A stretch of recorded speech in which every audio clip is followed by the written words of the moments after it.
Mais uma aula da disciplina Sistemas Térmicos 2.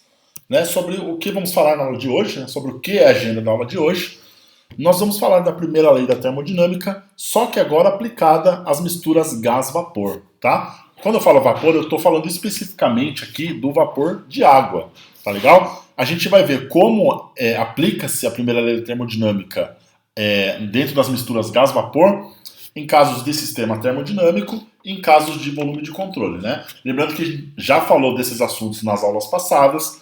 Um sistema termodinâmico, falando muito por cima, é quando o meu dispositivo ele tem uma quantidade de massa fixa, então massa não cruza as fronteiras do meu sistema.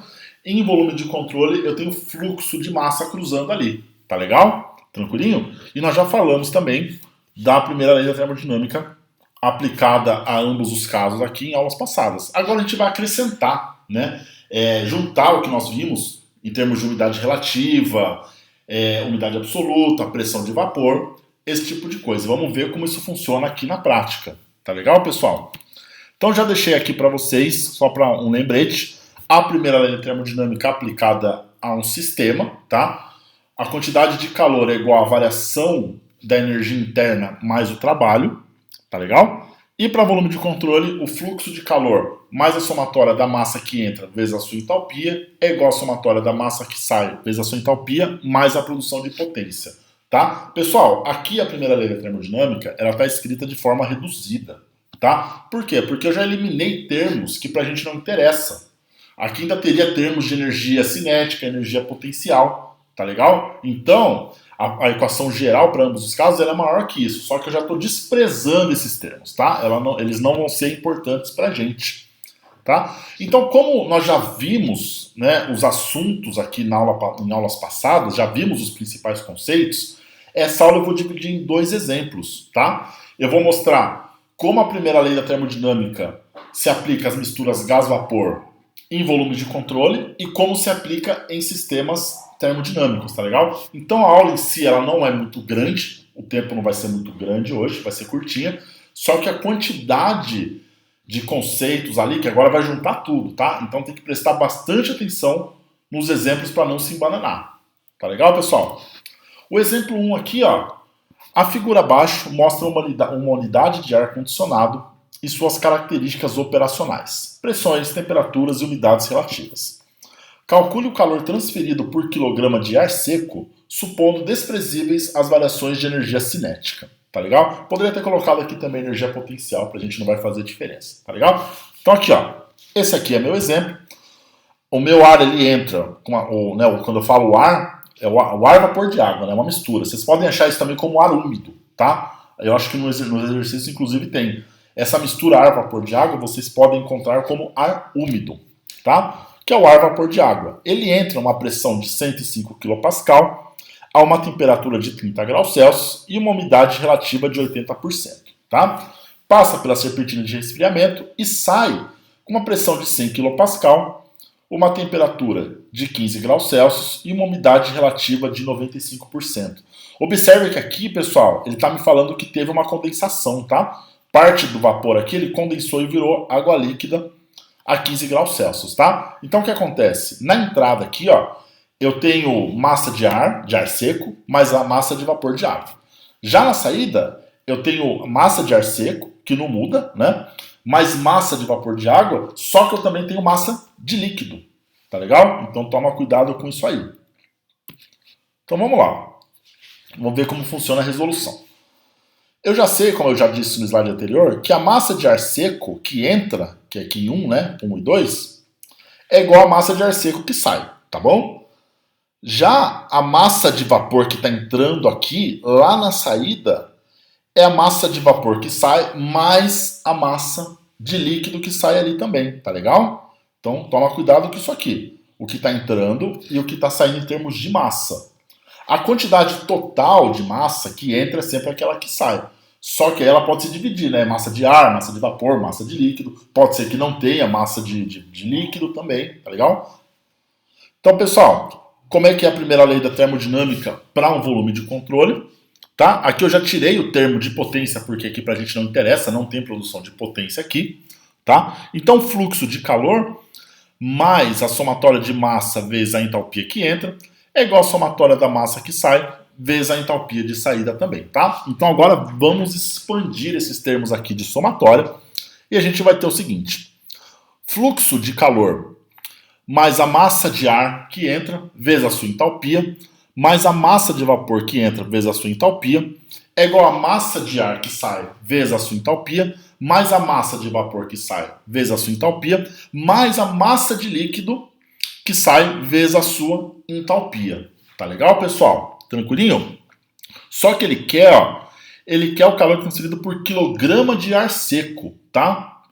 Então, ou seja, o que eu tenho que fazer é o seguinte: eu tenho que dividir toda a minha equação por MA, tá legal? Pelo fluxo de massa de ar seco. Tá legal, pessoal? Então, olha só. Cada termo aqui vai vir dividido por MA. Então, aqui MA dividido por MA, dividido por MA, dividido por MA, dividido por MA, dividido por MA e dividido por MA. Tá legal, pessoal? Então, olha só. O fluxo de calor dividido por MA fica assim mesmo. Então, com que simplificar? MA dividido por MA, sobra só o termo de entalpia. Tá legal? Uma coisa dividida por ela mesma é 1, certo? Então, sobra só o termo de entalpia. Quando eu divido o fluxo de vapor pelo fluxo de ar seco, é o conceito do quê? É o conceito da umidade absoluta, né? Então, MV dividido por MA vira a umidade absoluta na entrada, vezes a entalpia do vapor 1. Agora, do lado de saída, MA dividido por MA vai embora, sobra só a entalpia do ar de saída. MV dividido por MA na saída é igual a umidade absoluta 2, vezes a entalpia do vapor de saída, tá? E a massa líquida aqui, pessoal, eu posso calcular ela, quando eu faço essa divisão por MA, né? Ela é simplesmente, ela vai ficar com essa cara aqui, tá? Ela é simplesmente a diferença entre as unidades absolutas de entrada e de saída, vezes a entalpia do líquido lá na saída. Tá legal, pessoal? Então esses aqui são os termos que eu preciso calcular para achar o meu fluxo de calor em função da quantidade de ar seco. Tá legal? Pelo conceito ali de umidade relativa, e sabendo que a temperatura de entrada é 30 graus Celsius, né? Então o que eu faço? Eu tenho que pegar a pressão de saturação a 30 graus Celsius, que é meu PG na entrada, tá legal? E se eu já tenho a umidade relativa e o valor do PG na entrada, eu consigo calcular o quê? A pressão relativa do vapor na entrada. Então, PV1 é o Φ1 vezes o PG1, que é 0,8 vezes 4,246, que é igual a 3,397 kPa. Lembrando, pessoal, que a pressão de saturação a 30 graus Celsius para o vapor, eu tenho que pegar lá na tabela, nas tabelas termodinâmicas para a água. Tá legal? Foi lá que eu achei esse valor de 4,246 aqui. Tá? Então, 0,8 vezes 4,246 dá 3,397 kPa. Esse aqui é o valor da pressão relativa do vapor na entrada. Tá legal, pessoal? Tranquilinho? Então agora eu já consigo calcular a minha umidade absoluta na entrada.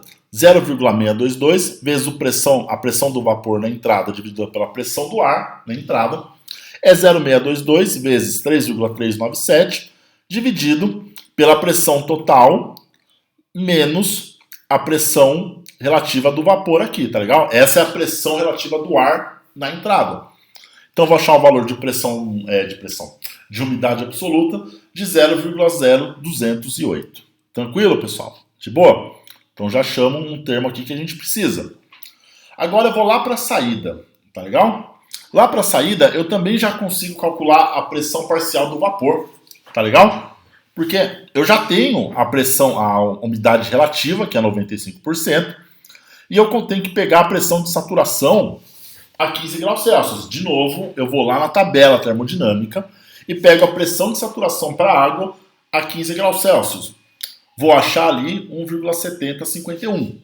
Então a pressão relativa do vapor na saída é 0,95 vezes 1,7051, que é igual a 1,620 kPa. Tá legal, pessoal? Achei a pressão relativa do vapor na saída ali. Vou calcular a umidade absoluta. 0,622 vezes a pressão do vapor relativa dividida pela pressão relativa do ar, tá? 0,622 vezes 162. A pressão total é 100, menos a pressão do vapor, que vai me dar a pressão do ar, 1,62. Então, vou achar uma umidade absoluta na saída aqui, 0,0102. Tá legal, pessoal? Então, agora, eu já tenho quase todos os meus termos, tá? A única coisa que eu vou fazer aqui, ó, a hora que eu for isolar tem que isolar, né? O Q dividido por MA tem que isolar. Então, eu vou passar todos esses carinhas para lá e eu vou juntar o H1 com H2. H2 menos H1, como eu estou falando do ar de gás perfeito, eu posso dizer que HA2 menos HA1, eu posso escrever como CP do ar vezes ΔT, vezes diferença da temperatura de saída menos a de entrada, que é o que vocês estão vendo aqui, tá? Então esse carinha aqui, ó, o H2 menos H1, eu posso escrever como CP vezes ΔT, tá legal? Então, o fluxo de massa, o fluxo de calor por unidade de massa de ar seco é o CP do ar vezes o ΔT, mais 0,0102 vezes 2528,9, menos 0,02082556,3, mais 0,0208 menos 0,0102 vezes 62,99, que vai me dar um valor de menos 41,76 kJ por quilograma de ar seco. Então, essa mistura a vapor de água passando por essa transformação de 1 para 2, para essa mudança de estado termodinâmico, tá? Ela perde menos 0,4176 kJ por quilograma de ar seco. Tá legal, pessoal? Tranquilinho? Abriu o e-mail do nada aqui, esse e-mail completamente maluco. Então, olha só, pessoal. Tá aqui, belezinha? Da onde que surgiu esse 2528, esse 2556 e esse 6299 aqui? Esses valores aqui, pessoal, são os valores de entalpia de vapor e também do líquido, tá legal? Que é o que, né, seria o HV2, o HV1 e o HL2 aqui. Tá? Como é que eu pego esses valores aqui? Aqui depois vocês vejam o ajuste da equação aqui, ó. Mas quando eu estou falando do vapor, eu estou considerando o vapor saturado na temperatura, tá legal? Então, por exemplo, eu quero saber a entalpia do vapor aqui, ó, nessa temperatura. Então, vou lá na tabela a 30 graus Celsius e vou pegar o valor da entalpia do vapor saturado nessa temperatura. Tá legal? Mesma coisa para a saída ali. Eu vou pegar o valor do vapor da entalpia do vapor a essa temperatura do vapor saturado. Tá? Mesma coisa para o líquido. O líquido está a 15 graus Celsius, então vou lá na tabela de água na temperatura de 15 graus Celsius e vou pegar o valor da entalpia do líquido saturado. Tá? Eu sempre vou estar trabalhando com valores do líquido saturado e do vapor saturado na temperatura que me interessa. Tá? No caso, na entrada, 30 graus Celsius e 15 graus Celsius. Tá legal, pessoal? Tranquilinho? Então, agora eu tenho o segundo exemplo aqui, ó. Um tanque de 5 metros cúbicos contém uma mistura de nitrogênio e vapor de água a 50 graus Celsius. Sabendo que, no estado inicial, a pressão total é 2 megapascal e a pressão parcial do vapor de água é 5 kilopascal, calcule o calor transferido quando o conteúdo do tanque é resfriado até 10 graus Celsius. Considere que houve condensação de água. Tá legal, pessoal? Então, aqui no caso, olha só. É um tanque de 5 metros cúbicos, eu não tenho fluxo de massa. Então, eu estou lidando agora com um sistema termodinâmico. Tá legal, pessoal? Tranquilinho? E eu já sei que também vai ter massa de líquido aqui, porque teve condensação de água. Então, vamos lá. Como é que é a equação, tá? Porque, de novo, aqui, ó, eu não tenho produção de trabalho, tá? Não tenho produção de trabalho aqui. Então, o calor trocado é simplesmente a diferença de energia interna entre o estado final e o estado inicial, o 2 menos o 1. Tá legal? E aí agora eu vou reescrever essa equação aqui, utilizando os termos de gás perfeito, tá? E sabendo o que entra e o que sai. Tá legal? O que eu tenho aqui, ó, que tá entrando aqui, tá legal? O 2 menos o 1 eu posso escrever como a massa do nitrogênio vezes o seu calor específico a volume constante, tá legal? Vezes a diferença de temperatura, mais a massa vezes a energia interna do vapor que sai, tá legal? Mais a massa aqui, mais a massa... Deixa eu ver. Ah, sim, tá certo. A massa do vapor, a massa do líquido vezes a sua energia interna, tá? Porque eu tenho líquido ali, menos o quê? Menos a massa vezes a energia interna do vapor que está entrando. Tá legal, pessoal? Então, tudo que tem 2 aqui é o que está saindo e tudo que tem 1 é o que está entrando. A exceção está aqui, ó. Tá? Por quê? Porque aqui no termo do nitrogênio, como eu estou falando de gás perfeito, eu já fiz aquela união, né? Da diferença de energia interna para o nitrogênio. Eu peguei os termos de energia interna do nitrogênio ali e já juntei tudo e transformei em CV vezes ΔT. Tá legal? Que é o conceito de energia interna ali. Então, esse aqui já é tudo para o nitrogênio do que entra e o que sai. Só que eu também, na saída, eu tenho vapor, né? Tenho também líquido, menos o que está entrando em termos de vapor de água ali, tá legal? Então, olha só. Utilizando a equação de gás perfeito, PV igual a mRT, eu consigo calcular a massa do nitrogênio, tá? Utilizando a pressão do nitrogênio, vezes o volume, vezes o valor da sua constante, vezes a temperatura. Vou achar um valor de 10,39 kg. Consigo também calcular a massa de vapor de água que está entrando. PV dividido por RT, né, para achar a massa. 5 vezes 0,5, dividido por 0,4615 vezes 323, que vai me dar 0,01676 kg. Tá? Então isso aqui é o que eu tenho entrando de nitrogênio, que não muda, né? O nitrogênio que entra é o mesmo que sai. A massa de vapor que está entrando é 0,01676, só que eu já sei que eu vou ter condensação. Então essa massa aqui, ela vai diminuir. Parte dela vai virar água líquida, né? Tá? Então eu vou calcular também a massa de vapor que está saindo, PV2 vezes volume dividido por R vezes T. O volume, ele é sempre o mesmo, né? A gente sempre considera que o gás, ou o vapor, ou o gás, ele está ocupando todo o volume do tanque. Vou achar um valor de 0,00470 kg, tá? Então, ou seja, essa é a massa de vapor que está entrando, essa é a massa de vapor que está saindo. Logo, a massa de líquido que está saindo ali, que condensou, é a diferença, né, entre MV1 e MV2, que vai dar 0,01206 kg. Tá legal, pessoal? Na tabela termodinâmica ali, pro vapor, para água, né, eu vou pegar os valores de energia interna. A energia do vapor que entra, a energia do vapor que sai e também a energia interna do líquido que está saindo. Veja que eu estou utilizando termos específicos. É energia interna específica por quilograma. Tá legal? De novo, eu peguei ali para o vapor, na entrada eu vou lá na temperatura que está o vapor, vou lá no vapor saturado, aquela temperatura e pego o valor. Para o líquido a mesma coisa. Se eu tenho líquido a uma determinada temperatura, eu vou lá na tabela de água, naquela temperatura, e pego o valor da energia interna do líquido saturado. Tá legal? E eu tenho os valores aqui. A energia interna do vapor que entra, 2.443,5 kJ por quilograma. Do vapor que sai, 2.389,2 kJ por quilograma. E do líquido que sai, 42 kJ por quilograma.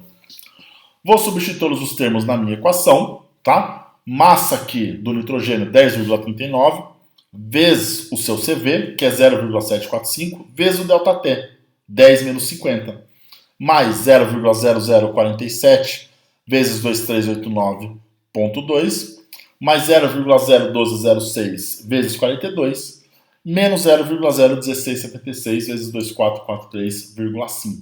Com isso, eu vou achar aqui o calor trocado, né, o calor despendido para fazer esse resfriamento. O calor total, né, foi de menos 338,8 kJ. Tá bom, pessoal?